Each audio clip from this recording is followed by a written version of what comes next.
It's unbelievable. I mean, what Dave King has done for the the vintage Motocross of Nations is, and I like that they still call it Des Nations. It's not of Nations. I mean, even though I'm an American, but I think VMXdN is better than and that, just the heritage of it. But it's unbelievable to see this many people and this many bikes that are still in this good a shape. You know, unfortunately for my fans and stuff, they're like, "Oh, bring us some jerseys." I'm like, a jersey doesn't live 30 years, and if it does, it's pretty messed up. But unbelievably impressed. The weather's working out great. It's like perfect, overcast, so it's not, the track's not getting too dry. And it was supposed to rain, and it's not raining. So right now it's a 10. It's awesome. It reminds me. I did a GP and not a GP, but a qualifying round for a GP in Venezuela. And it was very much like this. It was laid out on the side of the hill, and you raced up and down and up and down. It reminds me of the France track in 1988. Very similar. You know, the crowd was down here and up at the top, and then we raced across the top and then down. But you can just see how I love the grass. You can smell the grass. That reminds me of like Unadilla back when they used to let everything grow. So it has a different texture, a different feel, all the different stuff, and I think for these bikes, it's the perfect track. Well, we were out on the board with Dave Thorpe and Gail yesterday, and we were enjoying the sunshine, and they were showing us. We were out there in the English Channel. We went up and had lunch and stuff like that. So it's great to reconnect with old friends, because I sort of separated myself from motocross, not because I had to. I just wanted to keep moving forward. I had a lot of unfinished business with motocross, and when I got hurt and I had to leave, I didn't want to just hang out. So that's why I pursued truck racing and the other things. But it's great to come back and see old fans, old friends, you know, and see people that, you know, like you and I talked, and we talked about the history that we had before. Carlsbad GP, it was in 1986. I got probably one of the best hole shots of my life. There's a picture of me coming around the first turn by myself, and then I was gone. And then I had a really big lead, but like I said, the cards were stacked to my advantage. We tested there. I grew up there. I started racing there when I was 9 years old and started racing professional at 13. So I was 22 years old at the time. So I knew that place better than anybody. Well, the funny part is, though, I still qualified 6th. The Europeans were so much better at qualifying, and then Roger was worried, and I'm like, I'll go probably 5 or 6 seconds a lap faster in the race. He's like, there's no way. I'm like, yeah, the mud and everything, and I just didn't trust the mud. So I would ride. I'm like, I come in, I was 6th, but I got an unbelievable hole shot, and I just took off. You know, I think the one race, I think Jeff Ward might have been in front of me for a little bit, but other than that, it was my day. In 1988, the bike had a couple shortcomings. It wasn't good on hard pack because the balance of the bike, it was really pushy. It didn't have enough weight in the front to where the Kawasaki's had more weight in the front. The Yamahas, they cornered better, but when it was a soft track or a loamy track, the Honda was so quick and the power was just so unbelievable, and it was great for Supercross. We ran a Pro Circuit pipe, which is a more linear power, and I could ride it more in the throttle, where the Honda, the Works pipe was more, I ran in the outdoors and in the sand because it had much more top end and it hit a lot harder. So I had, between working with Showa, and Brian Lunnis was a very dedicated mechanic, and I just had the right balance of diet, nutrition, training, strength, age, and all of that. I'm kind of ashamed to say I don't. I've tried to be affiliated with some of the brands, you know, and they don't show me any interest. You know, they're like, whatever. So I want to do some things to evolve, to do some other things. Believe it or not, I want to do some more adventure bike riding because I love it. Talking with Dave Thorpe, I don't want to go jump the biggest hills. I don't want to pound a bunch of whoops. I don't want to do this crazy single track. I do like some of it, but with my body and my wrist and all the different stuff, I love riding a motorcycle. And if I'm riding down the street just up a canyon and on like an African twin, I'm as happy as can be. Do a little wheelie here and there, come through, slide a little bit, but I don't need to push myself there because I get that from truck racing. I get to go 100% there. Well, I had a lot of them throughout my career. If I was going to say there was one guy that, it would be Jeff Ward and David Bailey. You know, David Bailey and I had two contrasting styles. He was more like Muhammad Ali and I was more like Joe Frazier. And so my style, I could beat him sometime, and his style, he could beat me sometime. So it depended on the track. With, I think, his smoothness, that's why he beat me on the 500. But my aggressiveness, I beat him in Supercross and in the 250 outdoors. Jeff Ward was one of those guys that if I beat him on this week, he's going to come back that much stronger next week. You see that a lot of times racers, when they get beat, they're defeated.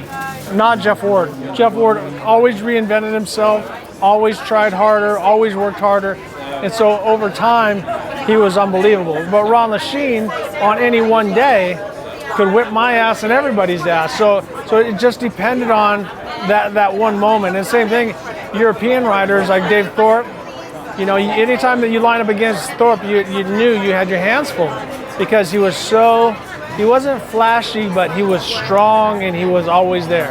And so, especially in the mud, if there was some mud, you were in trouble. So there was a lot of them. I had them in my truck racing, and I also had them when I was a little kid, Scott Burnworth and all of that. So, but yeah, if I had to take two out of my motocross career, it'd be Jeff Ward and Bailey.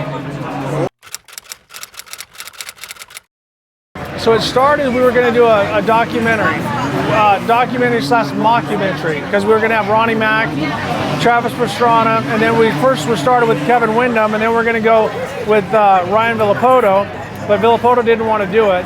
And we thought it would have been perfect because it was all two strokes, and Yamaha has a two stroke, put him on a 125, but he just goes, I don't want to be that serious about it. You gotta, when you line up there, you better have your shit together. And so, but Travis, he'll fight anybody, any place, anytime on anything. And so I was just going to basically be the actor. I was going to act Rick Johnson, team manager.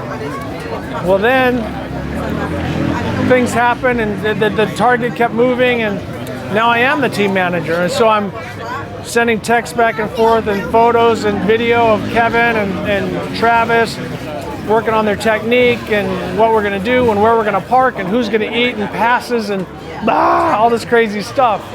But the thing that I really, really like about it is that we're going to bring personality back.